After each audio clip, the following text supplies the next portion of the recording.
जमाई का रखें ध्यान, जो शरद पवार कहेंगे वही करूंगा। एकनाथ शिंदे के मन में क्या चल रहा है? महाराष्ट्र के मुख्यमंत्री एकनाथ शिंदे ने बुधवार की शाम एमसीए चुनाव के पहले डिनर टेबल पर एक बात कहकर सबको चौंका दिया है। महाराष्ट्र की राजनीति में एकनाथ शिंदे के इस वाक्य के सियासी मायने निकाले जा रहे हैं।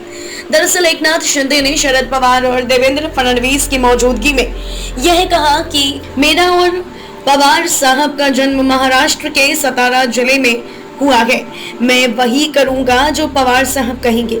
अब महाराष्ट्र ही नहीं, पूरा देश यह जानता है कि एकनाथ शिंदे इस वक्त बीजेपी के साथ मिलकर सरकार चला रहे हैं। वही महाविकास आघाड़ी गठबंधन विपक्ष में बैठा हुआ है। एकनाथ शिंदे ने उद्धव ठाकरे की पार्टी शिवसेना को तोड़कर गठबंधन किया है। अब तक शरद पवार की मुखालफत करने वाले एकनाथ शिंदे अचानक उनकी शान में कसीदे पड़ने लगे तो माथा ठनकना स्वाभाविक है। यह सवाल राज्य का हर युवा, बुजुर्ग और महिलाएं सोच रही होंगी। अगर आप एकनाथ शिंदे के इस बयान को सियासत से जोड़कर देख रहे हैं तो फिर रुक जाइए। दरअसल एकनाथ शिंदे ने यह बयान एमसीए चुनाव के मद्देनजर बुधवार की शाम दिया था। हम सब जानते हैं कि शरद पवार बीसीसीआई के पूर्व अध्यक्ष रह चुके, सियासत से लेकर क्रिकेट तक पर शरद पवार की अच्छी पकड़ है।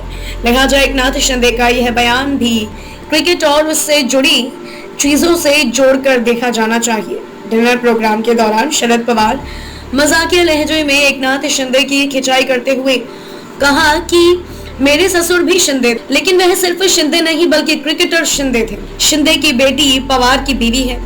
ऐसे में एकनाथ शिंदे को भी अपनी बेटी का ध्यान रखते हुए कुछ भी दामाद कहे उस पर गंभीरता से ध्यान देना चाहिए। फिलहाल मैं यही विनती करूंगा कि शरद पवार के इस मजाक के बाद महफिल में मौजूद तमाम लोग हंसने लगे और तालियां बजाने लगे। इसी हंसी मजाक को आगे बढ़ाते हुए देवेंद्र फडणवीस ने कहा कि अब जब पवार साहब ने मुख्यमंत्री तक को यह जवाबदारी दी है और उन्हें एक तरह से बांध दिया है तो फिर ससुराल पक्ष के व्यक्ति की बात को कौन टाल सकता है।